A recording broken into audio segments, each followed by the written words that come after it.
നമസ്കാരം. ഇന്ന് നമ്മളെല്ലാവരും ചർച്ച ചെയ്യുന്നൊരു കാര്യമുണ്ടായിരുന്നു.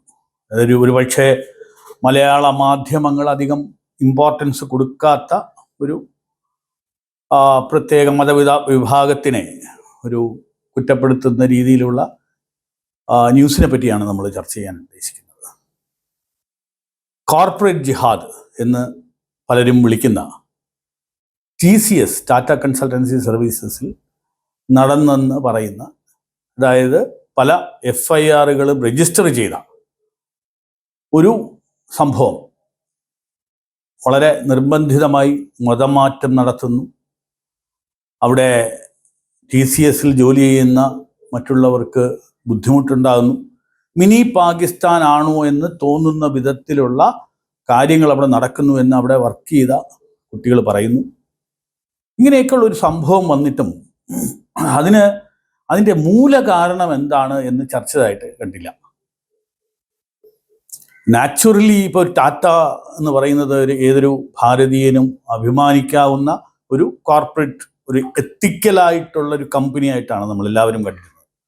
ഉപ്പ് തൊട്ട് എയ്റോപ്ലെയിൻ വരെയുള്ള എല്ലാ മേഖലകളിലും അവരുടേതായ കയ്യൊപ്പുണ്ടായിട്ടുള്ള ഒരു പ്രസ്ഥാനം. അങ്ങനെ ഒരു പ്രസ്ഥാനത്തിന് ഒരു ടാറ്റ ട്രസ്റ്റ് എന്ന് അവരുടെ ഇൻവെസ്റ്റിംഗ് ആം ഉണ്ടെങ്കിൽ പോലും അതൊരു ട്രസ്റ്റ് തന്നെയായിരുന്നു ഭാരതത്തിൻ്റെ ഓരോ ആളുകൾക്കും. ആ ട്രസ്റ്റ് ഇന്ന് വളരെ ശക്തമായ രീതിയിൽ ഉലയ്ക്കപ്പെട്ടിരിക്കുന്നു. TCSൽ ഇങ്ങനെ നടക്കും, അല്ലെങ്കിൽ ഇതുപോലുള്ള ഒരു ഇസ്ലാമിക ഭീകരതയുടെ ഒരു അഴിഞ്ഞാട്ടം നടക്കും എന്നാരും പ്രതീക്ഷിച്ചില്ല. ഒരു ബറ്റാലിയൻ ഓഫ്, അല്ലെങ്കിൽ ഒരു ടീം ഓഫ് പോലീസ് ഓഫീസേഴ്സ് അവർ അവിടെ 1.5 മാസത്തോളം നിന്ന് വളരെ വിദഗ്ധമായി ഇതിൻ്റെ കാര്യങ്ങൾ മനസ്സിലാക്കി പുറത്തു കൊണ്ടുവന്ന ഒരു വലിയ ഒരു സ്കാം, അതൊരു പൊളിറ്റിക്കൽ സ്കാം എന്നോ അല്ലെങ്കിൽ ഫിനാൻഷ്യൽ സ്കാം എന്നോ അല്ല, ഒരു റിലീജിയസ് സ്കാം നടന്നു എന്ന് പറയുമ്പോൾ ഒരു പക്ഷേ ഒരു സാധാരണക്കാർക്ക് വലിയ തോതിലുള്ള ഒരു ഭീതി ജനിപ്പിക്കുന്നതാണ്. അപ്പോൾ ഇതിൻ്റെ വ്യാപ്തി എന്താണ് എന്നൊന്നും ആർക്കും അറിയില്ല. അതാണ് ഇന്ന് നമുക്കൊരു ഒരു ന്യൂട്രലായിട്ട് അതിനെപ്പറ്റി നമുക്കൊന്ന് റിസർച്ച് ചെയ്ത് നോക്കാം എന്ന് വിചാരിച്ച് ഞാൻ അതിൻ്റെ ഒരു ഉള്ളറകളിലേക്ക് പോയത്. അപ്പോൾ എന്നെ കൊണ്ടെത്തിച്ചത് ഏതാണ്ട് 1996 1996 ആക്ച്വലി ടാറ്റ എത്തിക്കൽ ഫണ്ട് എന്ന് പറയുന്ന മ്യൂച്വൽ ഫണ്ട് രൂപീകരിക്കപ്പെടുന്നത്. അപ്പോൾ ഈ എത്തിക്കൽ എന്ന് പറയുമ്പോൾ നമുക്ക് എല്ലാവർക്കും വളരെ സന്തോഷം തോന്നും. എന്താണ് ഈ എത്തിക്കൽ ഫണ്ട്? എത്തിക്കലായിട്ട് ബിസിനസ് പ്രാക്ടീസ് ചെയ്യുക. എന്നാൽ ഈ എത്തിക്കൽ എന്ന് പറയുന്ന ആ ഒരു വളരെ വൈൽഡ് ക്യാൻവാസിലുള്ളതല്ല. ഇത് ശരിയ എന്ന് പറയുന്ന നിയമത്തിനകത്തുള്ള എത്തിക്സ് ആണ്. ശരിയ നിയമം എന്താണ് എന്ന് അവർ നിർവചനം ചെയ്തിരിക്കുന്നത്, ഒരു 33% കൂടുതൽ ഡെറ്റ് കാണാൻ പാടില്ല, കടമെടുക്കാൻ പാടില്ല. 2, നിങ്ങൾക്ക് കിട്ടുന്ന, അല്ലെങ്കിൽ കോർപ്പറേറ്റിന് കിട്ടുന്ന, ഈ ബിസിനസ്സിന് കിട്ടുന്ന പലിശ വരുമാനം 5% കൂടാൻ പാടില്ല. ഇങ്ങനെയുള്ള ചില നിബന്ധനകൾ വച്ചിട്ട്, പിന്നെ അതുപോലെ ആൽക്കഹോള്, ഈ ഹലാലായിട്ടുള്ള ബിസിനസ്സുകളിൽ മാത്രമേ ഇൻവെസ്റ്റ് ചെയ്യാവുള്ളൂ, ഹറാമായിട്ടുള്ള ബിസിനസ്സിൽ പാടില്ല. അപ്പോൾ ഇങ്ങനെയൊക്കെയുള്ള വളരെ ട്രാൻസ്പെറൻ്റ് ആയിട്ടുള്ള ESG എന്നൊക്കെ പറയുന്ന പുതിയ ഗവർണൻസ് പ്രക്രിയയിലൊക്കെ ചെയ്യുന്ന ആ ബിസിനസ്സുകൾക്കായിരിക്കും ഈ ഫണ്ട് ഉപയോഗിക്കാൻ പറ്റുക എന്നുള്ള രീതിയിലാണ് ഇത് നിലവിൽ വന്നത്. ആ നിലവിൽ വന്ന ഫണ്ട് പക്ഷേ ഇൻവെസ്റ്റ് ചെയ്യുന്നത് മെയിനായിട്ട് നോക്കുകയാണെങ്കിൽ ഒരു ടെക്നോളജി റിലേറ്റഡ് ഫണ്ട് ഇതിലാണ്, ടെക്നോളജി സ്പേസസിലാണ്. കാരണം അവിടെ കഴിയുന്നതും BPO വർക്ക് അല്ലെങ്കിൽ IT മേഖല ഇങ്ങനെയൊക്കെയുള്ള ആകുമ്പോഴത്തേക്ക് ഈ കാര്യങ്ങളൊന്നും ഉണ്ടാവില്ല. പക്ഷെ ഇതിനെ ഒരു പണം കൊടുക്കുമ്പോൾ ഒരു അദൃശ്യമായ ചില നിയമങ്ങളും കൂടെ അതിൻ്റെ കൂട്ടത്തിൽ വരും. അതിൽ തെറ്റുണ്ടോ എന്ന് ചോദിച്ചാൽ തെറ്റില്ല. കാരണം ഞാൻ പണം കൊടുക്കുമ്പോൾ ഞാൻ പറയുന്ന കാര്യങ്ങളും കൂടെ ചെയ്യണം.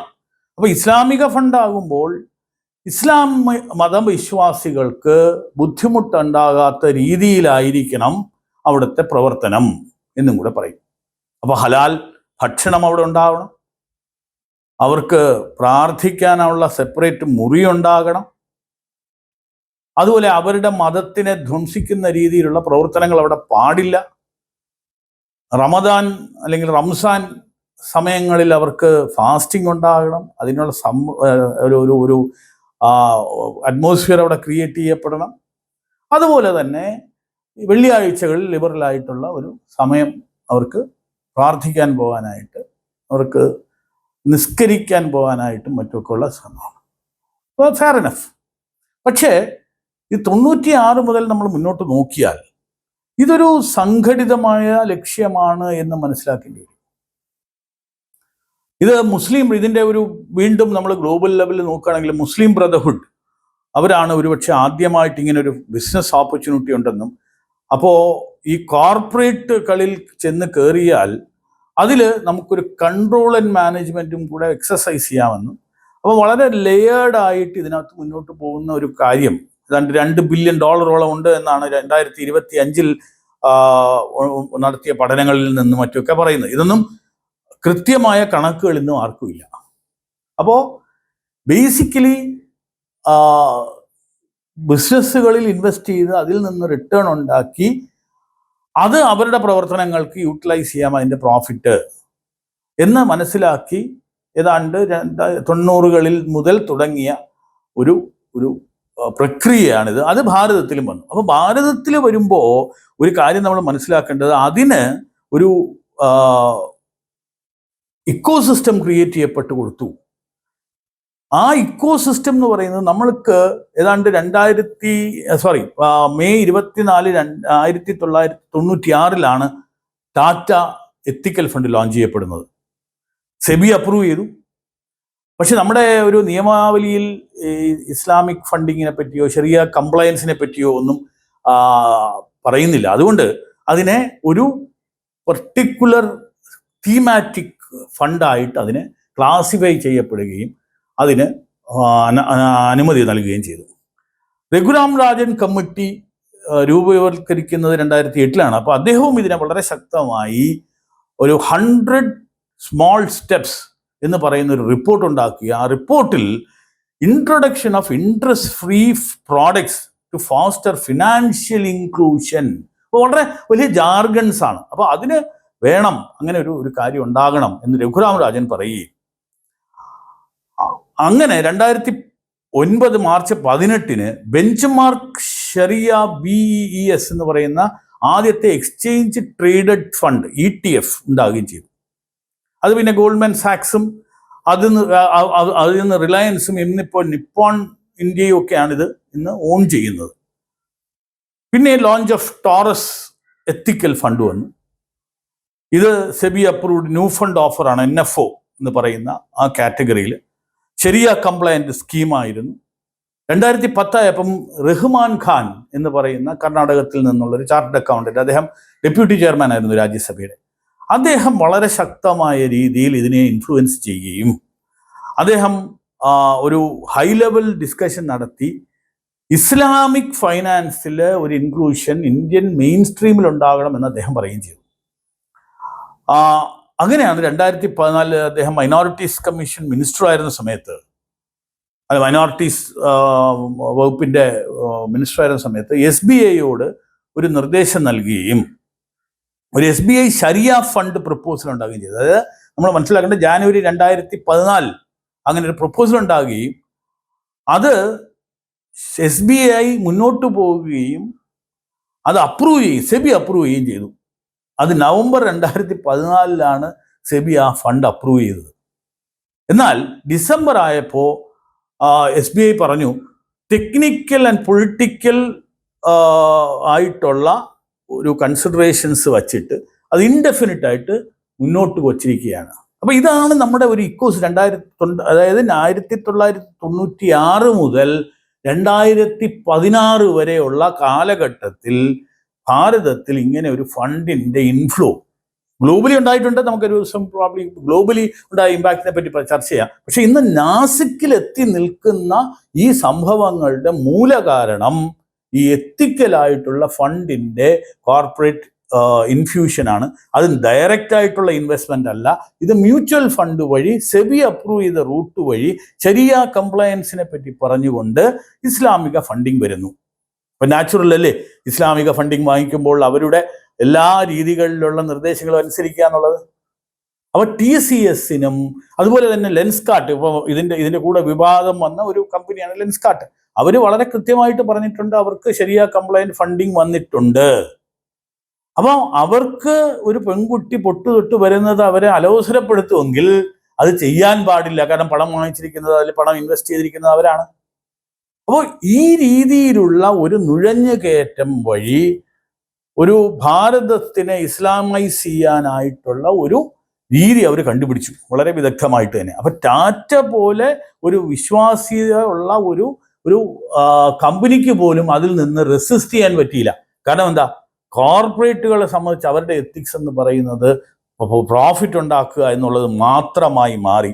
അവിടെ എത്തിക്സ് എന്ന് പറയുന്നത് ഒരു ചോദ്യചിഹ്നമായി മാറി. അപ്പൊ എത്തിക്സ് എന്ന് പറയുന്നത് ശരിയാണ്, ഹലാലായിട്ടുള്ളതാണ് എന്ന് നമ്മൾ നിർവചിക്കേണ്ടതായിട്ട് വരുന്നു. അപ്പൊ ഇതാണ് ആക്ച്വലി നമ്മുടെ ഇന്ന് കാണുന്ന പല കോർപ്പറേറ്റുകളിലും പല എയർപോർട്ടുകളിലും പ്രത്യേക മതവിഭാഗത്തിന് വേണ്ടി മാത്രമുള്ള ചില ഫെസിലിറ്റീസ്, പ്രയർ റൂംസ്. അപ്പൊ ഇതിന് നമ്മൾ ക്വസ്റ്റ്യൻ ചെയ്യേണ്ടതുണ്ടോ? അപ്പോൾ ഇവിടുത്തെ ഒരു എത്തിക്കൽ ആയിട്ട് ബിസിനസ് ചെയ്യണം എന്നുണ്ടെങ്കിൽ അത് ശരിയാ കംപ്ലൈന്റ് ആകണം എന്നുള്ള നറേറ്റീവ് ക്രിയേറ്റ് ചെയ്യപ്പെട്ടു എന്നുള്ളത് ആരുടെ കുറ്റമാണ്? ടാറ്റയുടേതാണോ? അതോ ഇവിടുത്തെ അഡ്മിനിസ്ട്രേഷൻ്റെ ആണോ? അതോ ഇവിടുത്തെ ഈ പറയുന്ന സെക്കുലർ മൈൻഡഡ് ആണോ? റിലീജിയസ് കാര്യങ്ങൾ നമ്മൾ പറയാൻ പാടില്ല, പക്ഷെ ശരിയാക്കി അതിന് എക്സംഷൻ ഉണ്ട്. ഇപ്പൊ ധാർമ്മികമായ മൂല്യങ്ങൾ വളർത്തുന്ന ഒരു ഫണ്ടാണ് ഞാൻ ചെയ്യുന്നതെന്ന് പറഞ്ഞാൽ ഇവിടുത്തെ ഇന്നത്തെ സെക്കുലർ എക്സ്ട്രീമിസ്റ്റ് എന്ന് ഞാൻ പറയും. സെക്കുലർ എക്സ്ട്രീമിസ്റ്റ് നമ്മളെ ഒരുപാട് ഒരു ക്രിട്ടിസൈസ് ചെയ്യും. ഹിന്ദുത്വം പറയാൻ പാടില്ല, പക്ഷെ ഇസ്ലാമിക വർഗീയതയാകാം. അപ്പൊ ഇവിടെയാണ് ആ ഇരട്ടത്താപ്പ് നമ്മൾ മനസ്സിലാക്കേണ്ടത്. അങ്ങനെ ഇന്ന് ഈ പറയുന്ന കഴിഞ്ഞ 1996 മുതൽ 2026 വരെയുള്ള കാലഘട്ടങ്ങളിൽ വളരെ ക്വയറ്റായിട്ട്, വളരെ ഗ്രാജുവലായിട്ട് ഇന്ന് വളരെ ശക്തമായി ഒരു കോർപ്പറേറ്റ് മേഖല നിയന്ത്രിക്കുന്ന, നിങ്ങൾ വെറുതെ ഒന്ന് ലെൻസ്കാർട്ടിൻ്റെ ഒരു ഷോറൂമിൽ പോയി അവിടെ ഇരിക്കുന്ന ആളുകൾ ആരാണെന്ന് മാത്രം നിങ്ങൾ ശ്രദ്ധിച്ചാൽ നിങ്ങൾക്ക് കാര്യങ്ങൾ മനസ്സിലാവും. അപ്പോൾ ഇത് നമ്മളെ ഇന്ന് കാണുന്ന അഫ്ഗാനിസ്ഥാൻ മുതൽ ഇറാൻ വരെയുള്ള കാര്യങ്ങൾ എങ്ങനെ നടക്കുന്നു എന്ന് ആലോചിക്കുക, ചിന്തിക്കുക, അതിനെപ്പറ്റി പ്രതികരിക്കുക, അതിന് വേണ്ട കാര്യങ്ങൾ നിങ്ങൾ എല്ലാവരും ചെയ്യുക. Thank you.